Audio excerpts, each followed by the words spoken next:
Welcome to Mission Evolution Radio Show with Gwilda Wiyaka, bringing together today's leading experts to uncover ever-deepening spiritual truths and the latest scientific developments in support of the evolution of humankind. For more information on Mission Evolution Radio with Gwilda Wiyaka, visit www.missionevolution.org. And now, here's the host of Mission Evolution, Miss Gwilda Wiyaka.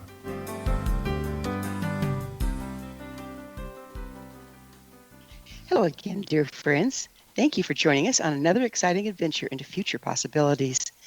This is Mission Evolution, where we share innovative thoughts and information with today's leading experts, bringing evolutionary solutions to our current challenges. You, my treasured audience, are a very important part of this discussion. Email info@missionevolution.org with any comments or questions.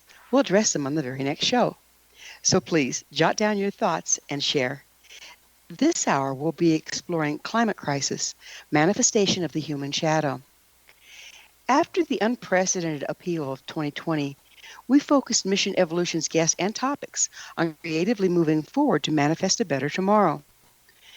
Many practices, both ancient and modern, teach that our outer world is merely a reflection of the inner one. This concept is found so many sources that it warrants a closer look. If indeed our inner landscape creates the outer one, we're in a world of hurt on both counts. Looking outwards, we see wars, rioting, civil unrest, anarchy, climate crisis, pandemic, and massive death of species. If this is a reflection of our inner workings, I'd have to say our inner worlds are one big hot mess. Historically, the tendency has been to attempt fixing things from the outside while denying any dysfunction on the inside. What would happen to the outer world if instead we turned within and addressed the imbalances that have been festering there for generations? With us this hour to explore that very thing is Jack Adam Weber. Jack is a licensed Chinese medicine clinician with over 20 years' experience. He's also a life coach, climate activist, organic farmer, artist, and celebrated poet. His most recent book is Climate Cure: Heal Yourself to Heal the Planet. Jack writes about holistic medicine, emotional depth work, mind-body integration, and climate crisis. He developed the Nourish Practice, a deeply restorative somatic meditation experience that doubles as an educational guide for healing through the wounds of our childhood. His website, jackadamweber.com. Jack, on behalf of our listeners and myself, thanks for joining us on Mission Evolution. Thanks, Gwilda. Good to be here with you. I'm so glad to have you. So you're a licensed Chinese medicine clinician. Where did you get your training? I studied and trained at Yosan University, which was in Santa Monica. It's now moved to Culver City, but that's in the Los Angeles area, Southern California. How long does it take to become a licensed Chinese medical clinician? Too long. I hear that. The program itself was 4 years, year-round. Goodness. Yeah. Goodness. Would you describe for our listeners exactly what is a Chinese medicine clinician? What all do you cover? Chinese medicine primarily relies on 4 domains of treatment therapeutics. So one is acupuncture, the other's herbal medicine, the third is meditation, energy practices, and the fourth is diet and lifestyle. What drew you to the field? Oh boy, I'll give you the short answer. I was originally in college as a pre-med student. I wanted to become a Western medical trained surgeon, and I still think I would have been really good at that. But I took the acupuncture needle instead, and I disillusioned with Western medicine and that trajectory. So I took a lot of time off and got into Tai Chi and Qigong and meditation practice. And I originally wanted to study Ayurveda deeply, and I did for a time, but then it wasn't really recognized here in the United States as well as Chinese medicine. So I delved into Chinese medicine and found a wonderful home in it. What does being a Chinese medical clinician have to do with the climate crisis? Well, a lot. I would say that, there are lots of ways to answer that question. I'll just start by throwing out that yin yang and the five elements, which are the foundational metaphorical frameworks of Chinese medicine, are real life representations of our interface and interaction with the natural world. And the yin yang symbol and the five elements are overarchingly metaphors and systems of wholeness. So that kind of wholeness means that human beings have to live in accord with the natural world. And that means both regulating and integrating ourselves and outwardly treating the world kindly and respectfully, so that the world treats us well and we treat us well in a reciprocity. And then just the last little bit is that I became galvanized to the climate crisis because my practice is rooted in a reverence of nature and working with natural products. And when I realized that the planet itself and the natural world was in such dysfunction, the healer in me came out and said, the earth needs to be my patient, because if the earth isn't well, then how can we be well? So that's kind of how it grew for me. And my love of Chinese medicine is rooted in my love of the natural world. I know that now I haven't studied much of Chinese medicine, but I have studied deeply in Native American medicine, and you're reflecting the same thing. They talk four elements: Right. water, air, earth, and fire. But it's my many of my teachers told me we cannot separate ourselves from what we do to the world. Right. And to the degree that we separate ourselves from the world, we separate ourselves from balance. Is that what you're talking about? Yeah, that's a good summary of it. Yeah. Okay. In your latest book, you made a connection between personal healing and healing the planet. Could you explain to us how you got there? Sure. So, before this interview, I really, and before each interview, I try to kind of dig down and feel what's most alive for me and what I most want to share. And so when I realized the climate crisis and I realized the extent and the severity of the climate crisis, I was alarmed. I was depressed. I was sad. I was really bent out of shape.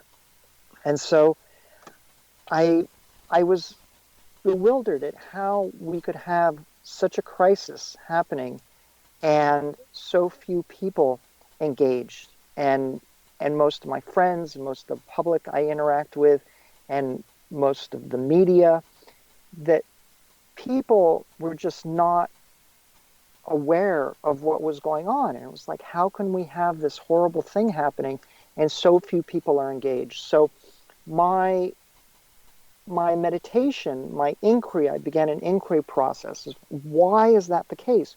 Why are we in such denial, right? In short. And I began to formulate some hypotheses about that. I began to have conversations with people, with scientists, with educators, with psychologists, with colleagues in Chinese medicine. And because of my love of depth psychology and my sense that so much of what we do and don't do in the world has to do with our inner worlds, and especially how integrated we are emotionally and cognitively, this prevents us from really engaging with the world. And there are also so many stressors from outside: the dysfunctional system that we live in, capitalism, inequality, injustice. We've seen that especially under the governance of Trump and the GOP lately. But go ahead. Uh-huh. I've got kind of, if I try to word this question properly, we're talking about climate crisis, and we'll continue to do so. But at the opening of the show, I listed all sorts of other things going on, but aren't they all the same thing? The climate being our Earth, but then the pandemic, the anarchy, the social unrest, all of that stuff. Isn't that absolutely related? Yeah, I think that they're all crises, and they all demand of us a similar response. And that response, I think, originates from a similar place of integration or non-integration inside us, and also the system in which we're in. We have certain limits in which we can act and be effective in the world. So I think we need to change outwardly and inwardly in that sense. So I guess my question was, does all the other crises that we're facing also come from within? Like we're talking about our disconnection from the planet and what we do to it. Is that also the source of the other problems we're looking at?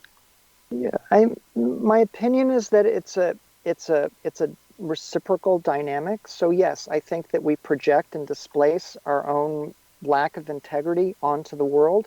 And then the worse that world becomes, and the systems that we create kind of become their own problem, and then act back upon us, creating further distance and fractioning. So and that creates a vicious spiral downward.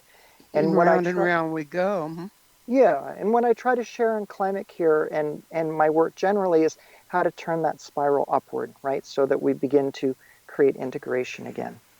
That's absolutely what we're trying to focus on here. So I'm so glad to hear you say that. What do you see as the major crisis of our time? What do you see as the biggest problems here? In terms of what, outwardly, inwardly? Just in general, what do you think is the most impactful thing going on right now? Sans politics. Of course, we don't go there, but. Okay. I mean, outwardly, we have the pandemic, and we have behind that the climate crisis, which is an ongoing crisis. I think we'll get through the pandemic, but the pandemic is also in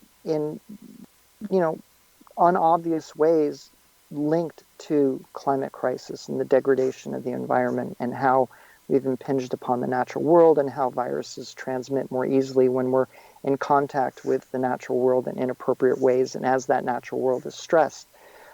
And inwardly, I think the biggest crisis is emotionally, honestly. I think that we have to face our pain and deal with our pain and deal with our historical, collective, and personal traumas. And from there, we can have healing that we can move out into the world with.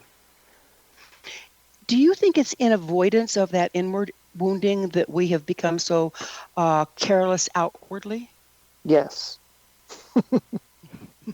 In a simple word, right? Yes. So there's no doubt we've been in a world of upheaval.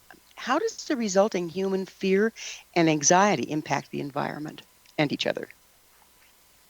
So you alternate between really easy questions and then really deep questions, and I have to pause to see how to answer it concisely yet thoroughly.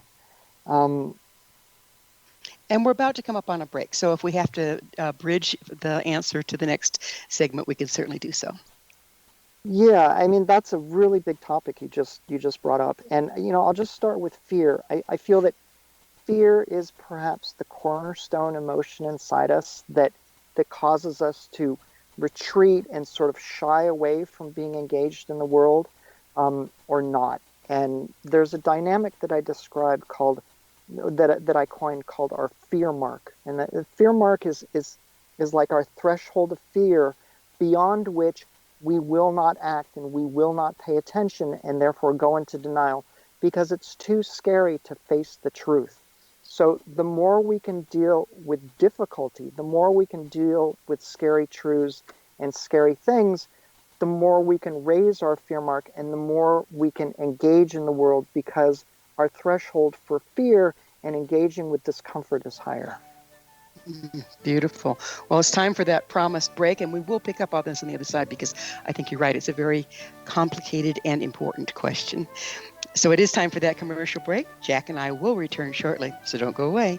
You're listening to Mission Evolution, coming to you on the X Zone Broadcast Network, www.xzbn.net.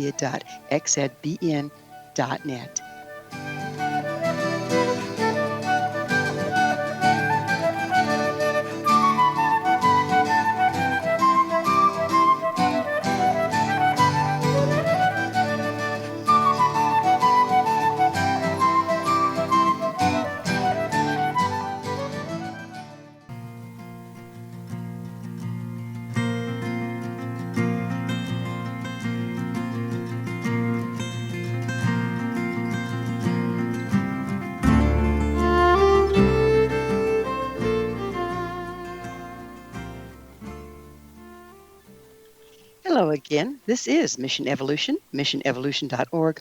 We're dedicated to unification and evolution of consciousness. To all our faithful and thoughtful listeners, we really value your opinion. We'd love to hear from you.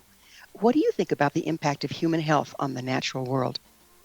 This in from a member of our audience regarding the episode entitled Lockdown Stress, Eating and Addictions. JC shares, I had no idea how food impacts addictions. It's opened my eyes to many things I can do to help myself and my family. Thanks, JC. Joseph brings to light some key elements that can shift the way we approach addictions of all kinds. I'm glad to have been able to share him with you.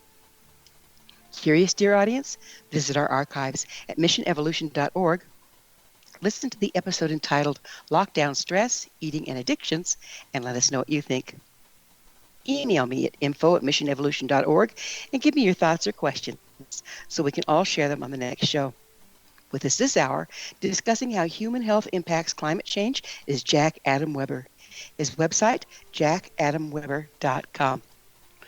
Jack, we were just getting into a fear mark and denial. And if there's one thing that we've certainly seen throughout the pandemic and on all the things that have been going on, is this polarization and denial. So people take opposite sides of the fence and then deny everything in between. And it seems like we've been ripped apart in the middle and there's no place to meet. Is this have part to do with the fear mark?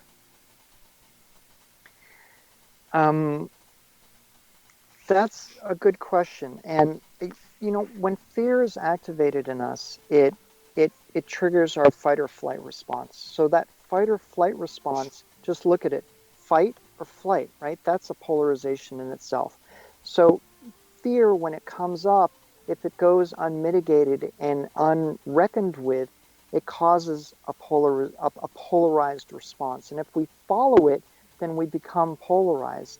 So the important part of working with fear, in my estimation, is that when fear comes up, we have to look at it, we have to evaluate, we have to feel it, but also evaluate whether it's a realistic fear or an unrealistic fear. And I think that there are realistic fears and other ones that we need to challenge. So do we abide the fear or do we challenge the fear? And for example, abiding a fear is being afraid of the virus, right? Being afraid of coronavirus. That's a reasonable fear. But then that fear can grow unreasonably unless we keep it mitigated. So that's kind of the lack of nuance that happens in the social media realm, is that people look at fear just very superficially and in a polarized fashion instead of an integrated fashion.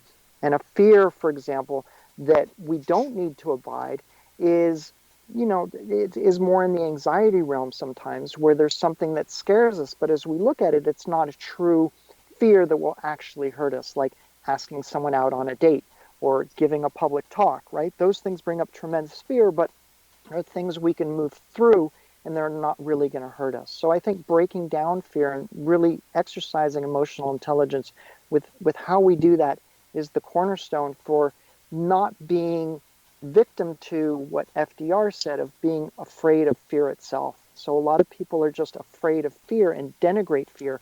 But no, fear has a very valuable, important purpose to save us and to direct us to right action. There's something else that you brought up, and we'll talk more in depth at it a little later in the program. But it has to do with childhood damage and trauma. And I'd like to ask you, how much of our fear that we pick up or express in the present is actually not present at all, but simply triggered by present events, but it's actually fear from our past?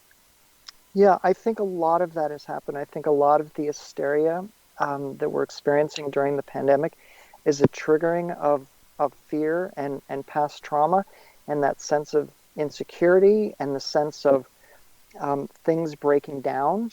And, when we harbor wounds in our heart, our figurative heart, when we harbor wounds in our emotional body, it's unconscious. And things that bring the unconscious to the surface can bring about great chaos. And I think that that's a lot of what's happening. So I think that's an example of where it's reasonable to fear the virus, But then what about the hysteria? What about the panic, right? That turns into anxiety and chronic anxiety. And then there's veritable reasons for anxiety. But when these things get triggered, that requires that emotional intelligence. And for me, it requires also having the self-knowledge of what our triggers are and what our particular wounds are and what sets us off, so that when we are triggered from the outside, whether it's in a relationship or whether it's in a pandemic, that we can step back, we can pause, and we can see what's going on, so that we can create an integrated, wise response instead of just a panicked one. Do you think that the pressure that we're under and all the stimulus, not so positive, the negative stimulus that we're experiencing, is actually giving us an opportunity to access and clear these hidden traumas that are in denial? I appreciate your asking that. Absolutely. And so that's the perspective that I offer in the book. It's a cornerstone of climate cure, is to change our perspective from, oh, this is so scary, oh, this makes me feel terrible. That's why I mentioned earlier that we need to abide difficulty. And I think that that's really important, whether we're dealing with a pandemic or climate crisis, is to abide difficulty. So abide what feels not so comfortable and try to make friends with that space. Because if we don't, then we simply shy away and we become disconnected. And Gwilda, just remind me, what was your question once again? Because I went off and then I forgot it. I'll just try to It's okay. bring it I full was circle. just asking. That's okay. I was asking if the trauma that we're experiencing can actually be transmuted right. to be used to heal within. Right. Thank you. I get lost Mm-hmm. sometimes. So yes. Something I like to share is that our inner lives and our inner wounds and the outer wounds and outer crisis intersect in our hearts. So that I mentioned earlier that as we're triggered from the outside and these sort of old wounds come up in a very amorphous, form, as just like raw emotion and reactivity, that we step back and we can actually view crisis in a spiraling upward way, that we get to have the opportunity to heal inwardly and heal outwardly, instead of just, oh, this makes me feel terrible, oh, that's awful, and we just shrink away, right? So the way to rise to the occasion is to see it as a healing crisis and opportunity. I would ask you to, if you have some tools, because we all pop in and out of this stuff moment to moment, right? Mm-hmm. We can be clear and present, and something comes up, and pretty soon we're in our history and we're in the back brain in fight or flight rather than in the heart, Mm-hmm. where we can communicate. Mm-hmm. How can one start to catch themselves when they're about to take that downward spiral? Mm-hmm. And are there some techniques or some ways, A, you can tell you're going there, and B, you can short stop it? That's a good question. So I think taking deep breaths is the first thing I would recommend. And even before deep breaths is to recognize when you're triggered. So if you're triggered and you're having a reaction, pause and begin to breathe. Don't engage, pause. And if it's with, a loved one, or if it's in response to somebody on a social media thread, pause and notice what's going on. And then the second tier would be, okay, what is going on? What's being triggered? What am I feeling? Am I feeling angry? Am I feeling afraid? Am I feeling sad?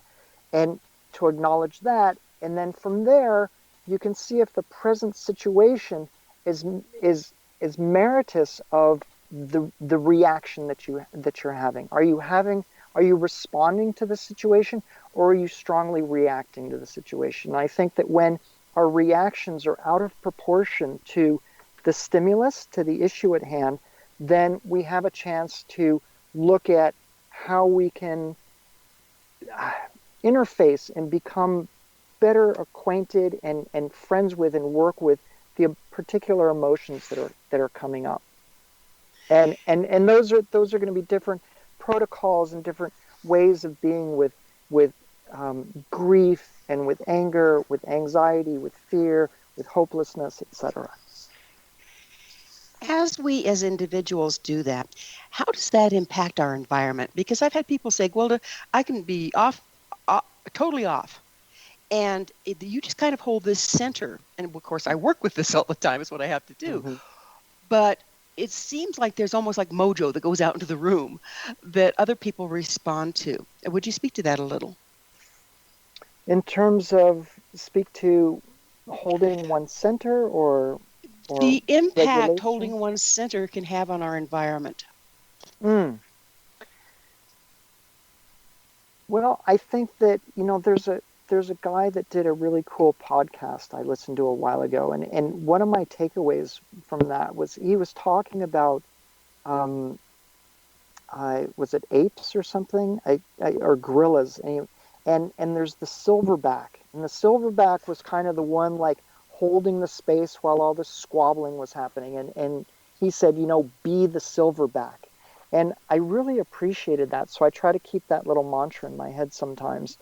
Um, so to dive into your question more specifically, recent neuroscience shows us that a lot of our decisions and our beliefs are predicated upon emotion, so that we have emotion in the body before we make decisions. And our decisions are less cognitive, right? Less intellectual than we actually think they are. So the more that we can be in touch with our emotional body and what's unconscious in us, I think the better we can keep in check our decisions and not act on our unconscious and knee-jerk emotions. Does that speak to what you wanted to hear? It does, to a certain extent, because these are big questions, I know. But Yeah, what it's what what what you're saying is like know thyself is the key here, isn't it? yeah, know thyself, and go back to your question before about how to regulate and how to present what you need to present in the world in the most helpful way possible. And sometimes that is paradoxical. Sometimes that's standing up with anger, and sometimes that's striking something down, and sometimes that's not looking very compassionate. But ultimately, if it's if it's embodied wisdom, then the goal is always, and the result will be to have a positive outcome. So, when we have to take strong action, act with tough love and and, What and do you, fierce compassion. what do you mean by embodied wisdom? In the sense that there's an integration between emotion and intellect. So there's a lot of wisdom out there in the world, and it's intellectual wisdom, but I think a lot of the wisdom that's out there, whether they're memes or sayings or quotes that we really like, there's a ton of experience behind that. And that experience often requires a certain amount of suffering and difficulty. And to reckon with and reconcile difficulty to to to birth wisdom requires being in your body and working through difficulty both cognitively and emotionally. So being embodied is a huge topic too, isn't it? Because it seems like Yeah. a lot of us are pretty disassociative at this point. Yeah, absolutely.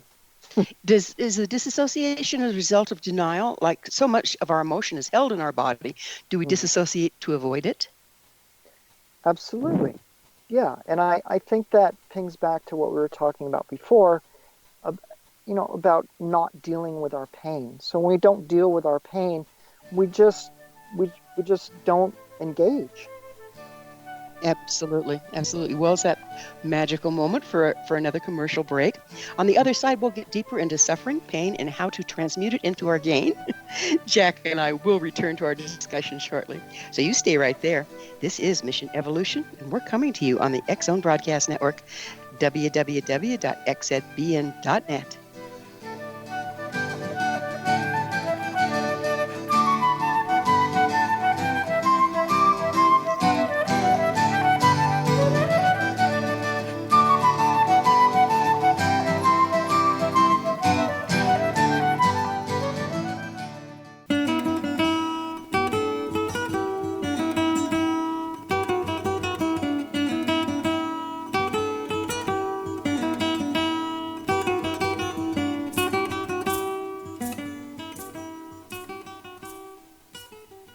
Welcome back. This is Mission Evolution. Did you know our entire leading edge information packed past episode collection is available to listen or download with our compliments? Visit our archives at www.missionevolution.org for our ever growing selection of guests and topics.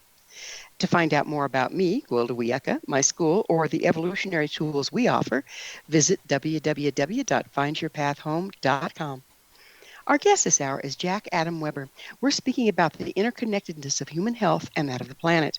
His website, jackadamweber.com. Jack, we were starting to get into suffering, pain, and the wisdom that can be gained from that, which puts us right back into, well, we've been seeing a lot of suffering and pain. How can we transmute that into wisdom?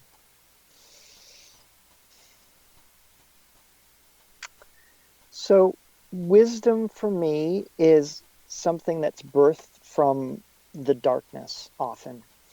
And I have to invoke Carl Jung here and the depth psychologists, that going into the pain body and going into the depths of our core wounds, whether those are from childhood or even from our adult lives, that when we don't face our pain, there's an expression, hurt people hurt others. And that's sort of the dynamic by which I see that we displace our own pain onto the world. And the cornerstone of dealing with this pain, in my experience, okay, there are lots of ways to deal with pain. There's mitigating pain. I do that, with acupuncture and Chinese medicine and diet, etc. But the deepest way that I have discovered to really address pain at its root is through grief work. And grief work is something I discuss extensively in Climate Cure.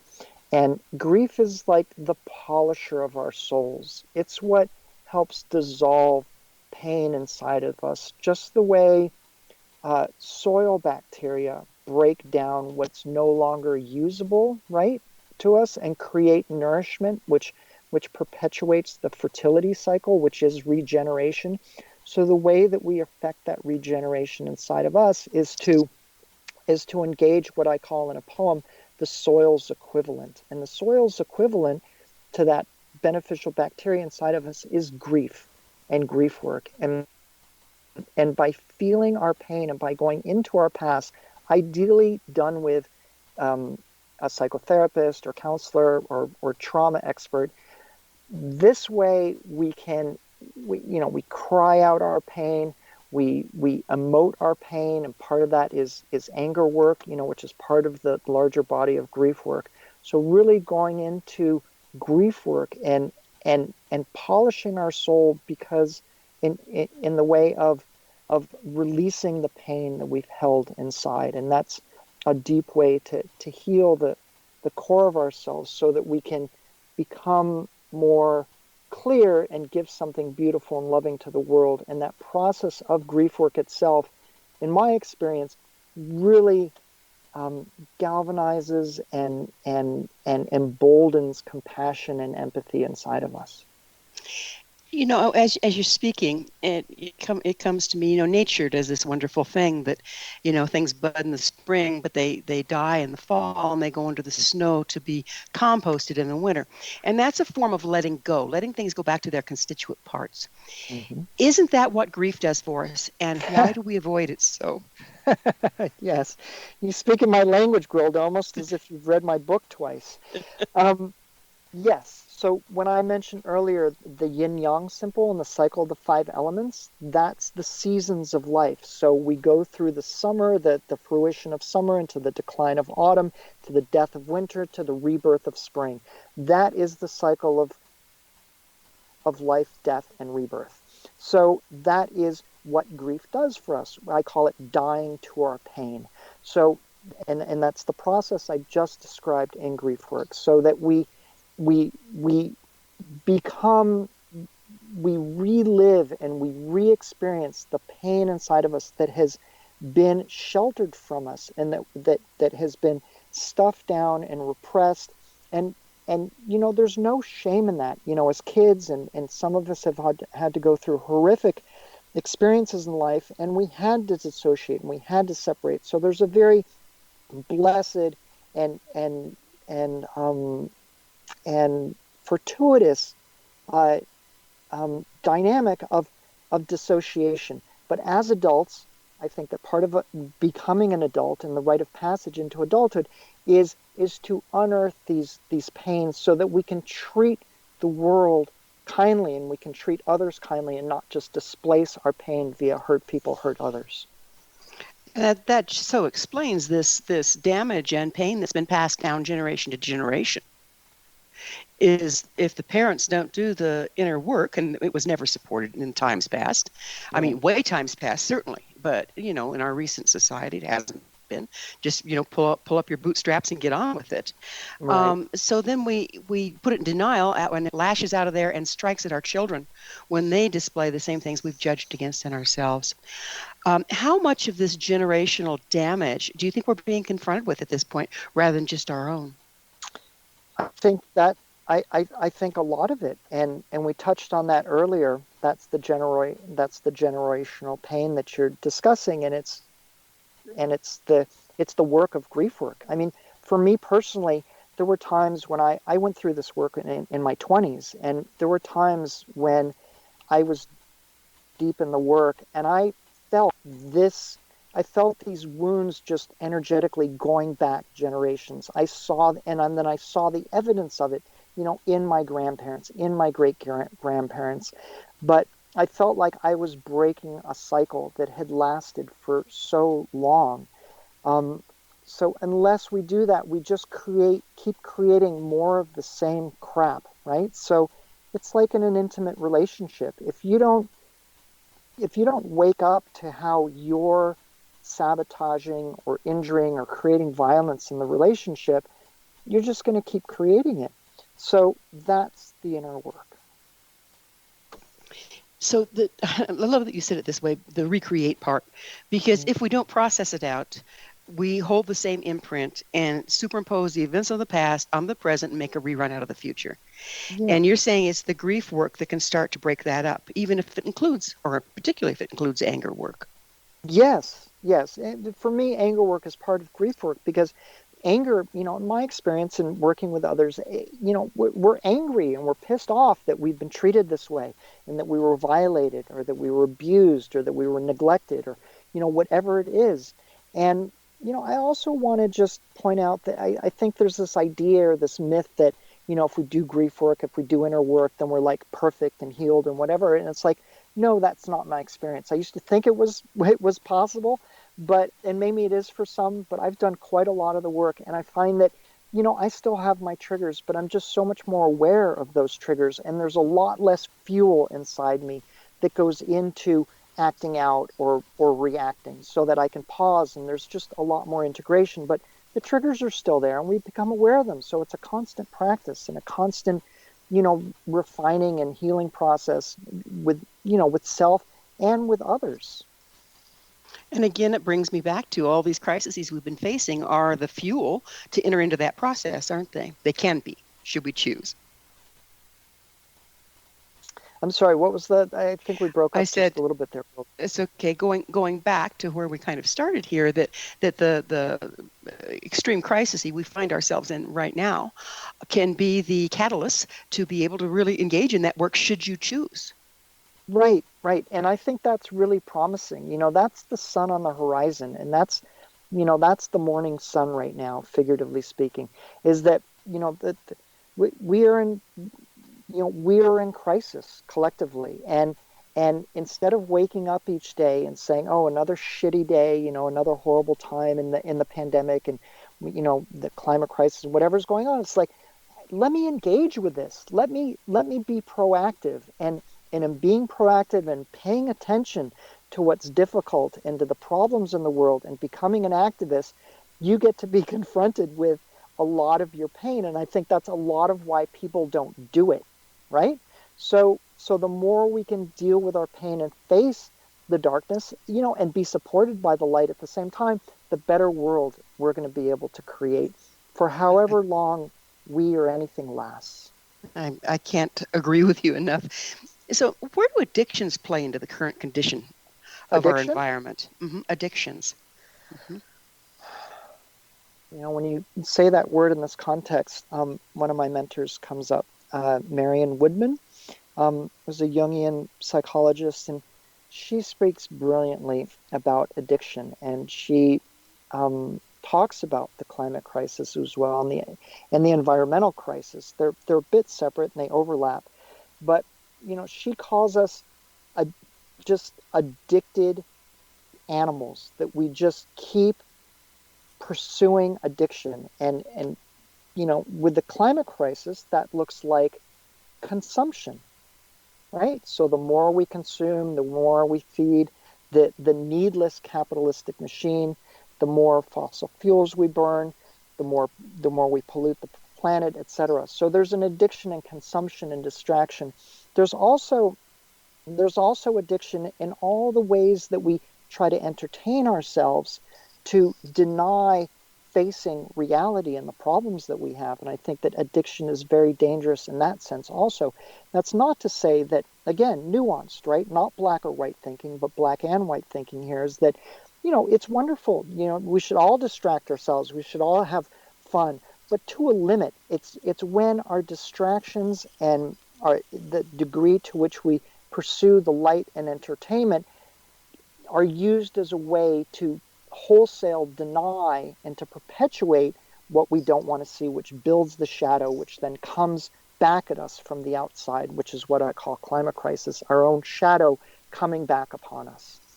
And here we are where all of our addictions, or a lot of them, are being denied just by the circumstance. We're in lockdown, the stores are closed, you can't go out and do your shopping habit or your socializing habit. And it seems like, I've had a lot of friends mention this too, seems like everybody's in a pressure cooker, and people that were normally, pretty even-tempered are kind of going off the hees. So how much of that addiction and being denied those particular addictions is pushing us into irrational behavior? Golda, I have never thought of that. I love that you just said that. It's like an epiphany for me. That I've looked at a lot of these dynamics, but I've never looked at the addiction dynamic and how we've been prevented from being able to pursue a lot of our addictions. And yeah, so if addiction is a coping mechanism, right, to defend against what hurts or what's difficult, then yeah, like if you can't be the addict and you can't pursue these things, then your your material is going to come to the surface pretty quickly. And you see that in people that try to stop smoking or stop trying to drink alcohol or stop eating emotionally. So yeah, so great point. Yeah, Hat and tip. I think it plays a huge role in pushing us deeper into denial. So at that point, aren't we given a choice to either do that inner depth work or destabilize?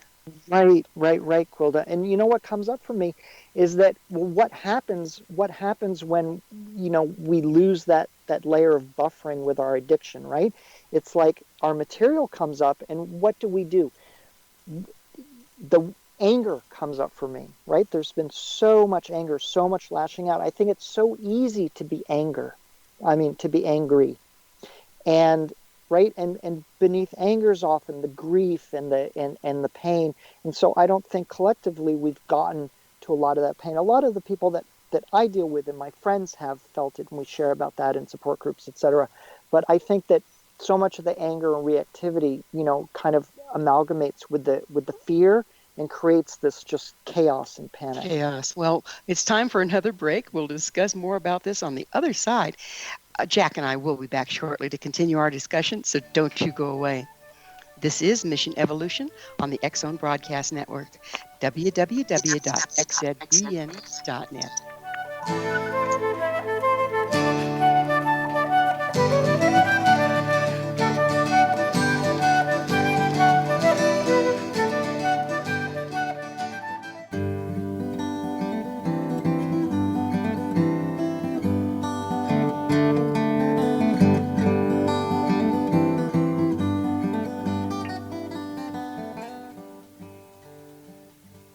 Welcome back. This is Mission Evolution, bringing together gifted people of service to the world. I love to hear from our audience. Your input is very important to me. To suggest a topic or a guest that you think would be of interest, email us at info@missionevolution.org. This hour, we're sharing thoughts with Jack Adam Weber. His website, jackadamweber.com. Jack, let's change gears a little bit because you engage in holistic medicine. Would you please tell our listeners what that is? Well, I sort of did that at the beginning, didn't I? Yeah, I just wanted to bring it back because I'd kind of like to look at it in the how we can apply holistic medicine to the shadow work that we're looking at doing now, what we've been talking about. Okay. So holistic medicine or Chinese medicine, which is what I practice primarily. I think there are two ways that it can help that come up. One is using the metaphors of the medicine, which I described earlier in our show here, and the other is just through self-care, like acupuncture, Tuina massage, dietary therapeutics, herbal medicine, meditation, connection with nature. These things are the the pillars of Chinese medicine, and these all help us sort of process things on a mind body level.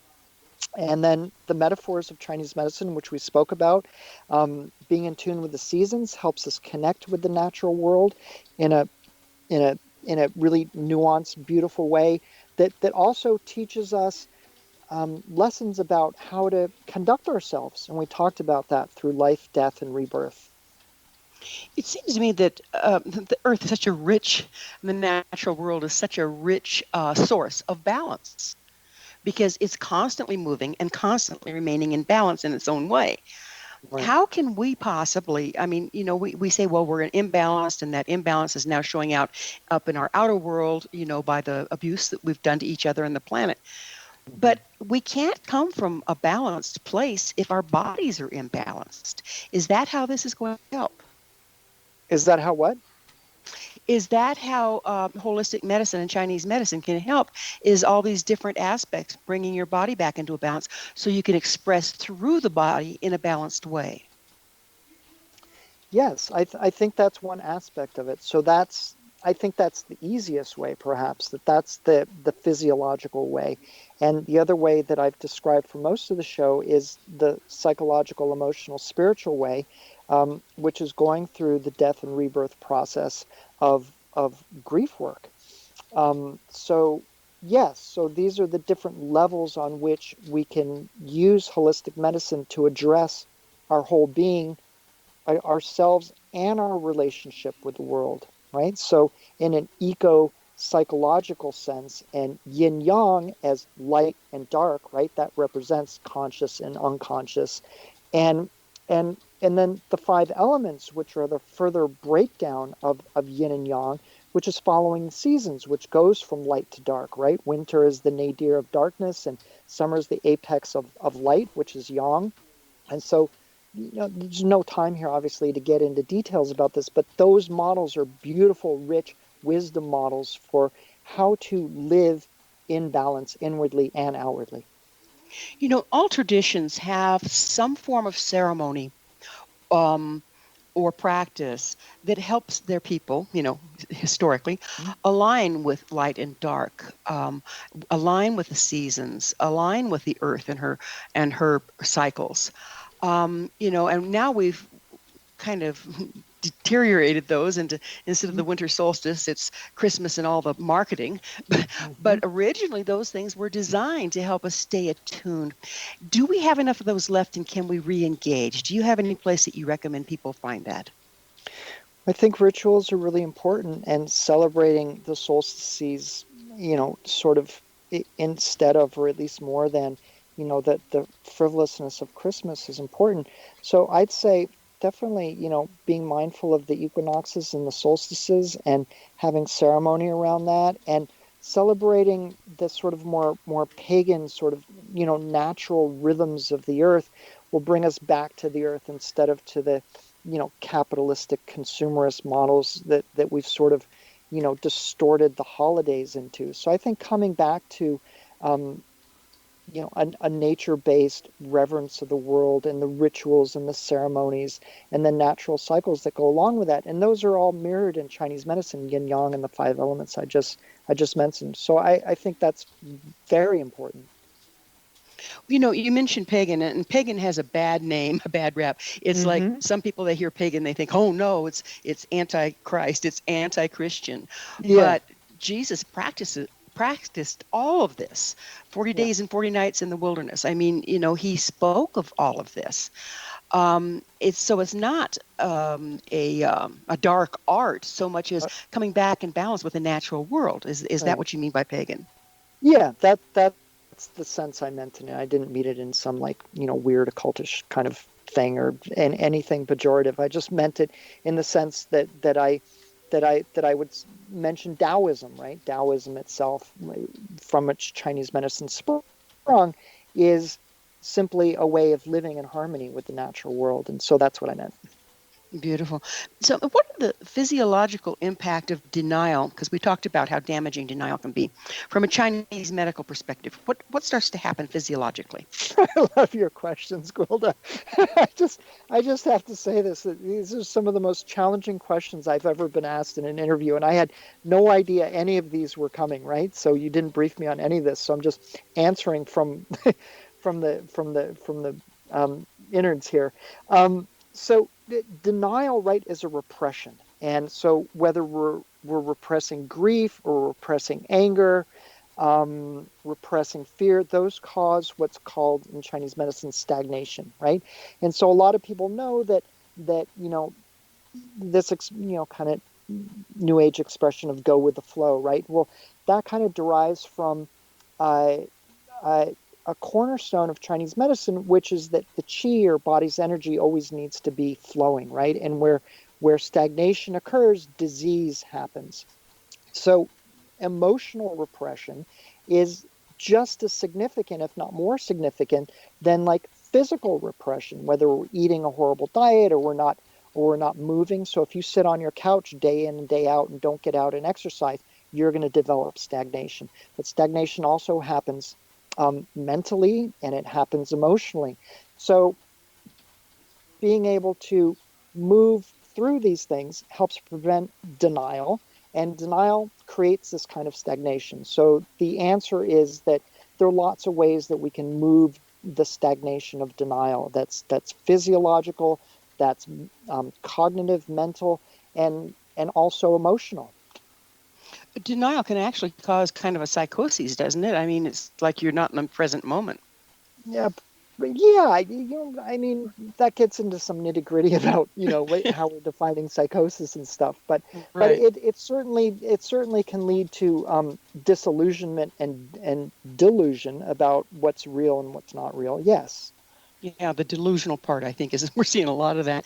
And now, yes. how does the physiological impact of denial compare to the impact caused by fear and anxiety? Again, from a Chinese perspective.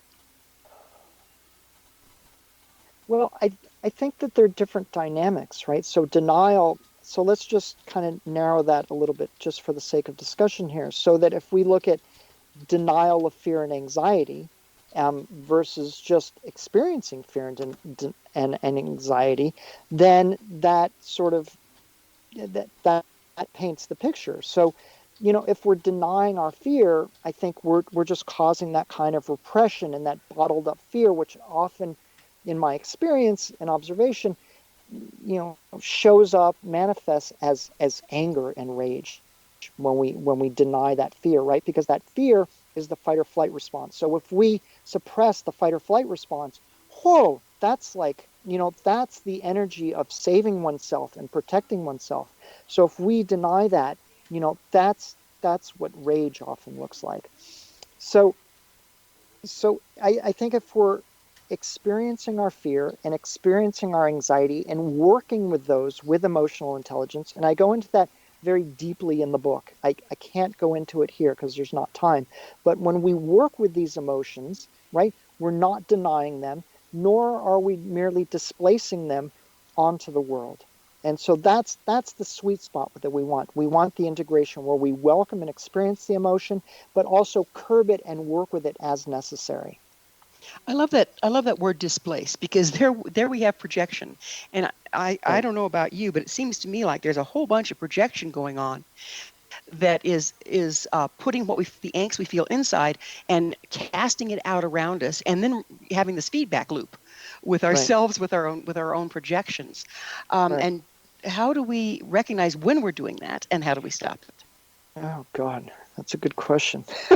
That's the hurt people hurt others dynamic. And another one of my mentors, psychotherapist, Jungian psychotherapist Dave Rico, I like how he breaks down projection and displacement. He says that these are my own words, that we project our issues and our stories and our dynamics onto others and onto the world, but we displace our emotion, right? So I found it very helpful to mine that difference. So, okay, now that I said that, I forgot your question. Please remind me of it. That's okay. I was asking how we can recognize when we are projecting rather than processing. Okay, I think that goes back to self-knowledge, know thyself, like you said, so that having experience of working within oneself, knowing what our issues are, knowing if we have fear of abandonment, knowing if we have fear of engulfment. Those are just two relationship dynamics that are quite prominent, and just noticing what our issues are. And also there's in the book I discuss emotional shadow work. So all of us, I think, are have an easier time with certain emotions and a more difficult time with other emotions. So if, for example, it's very uncomfortable for you or me to feel fear, well, then that's an area that we can watch, so that if fear comes our way or if anger comes our way, a little light goes in our head, which is the self-awareness. Okay, I have issues with anger. I have issues with fear. And then we're already in a field of sort of being more of the observer of what we're doing, or at least coming back and observing ourselves and revisiting, a dynamic that we had, whether it's, in a personal relationship or, at work or whatever. So it comes back to this know thyself, and know thyself enough to be able to pause and to notice what our issues are, and then to mitigate and work with them, and not merely project and displace them. So by knowing ourselves, recognizing these are our issues, owning them, that keeps us in the driver's seat rather than giving away our power. It's a good way to summarize it. Okay. We're just about out of time. What is your vision? Job here. What is your vision for the future? Boy.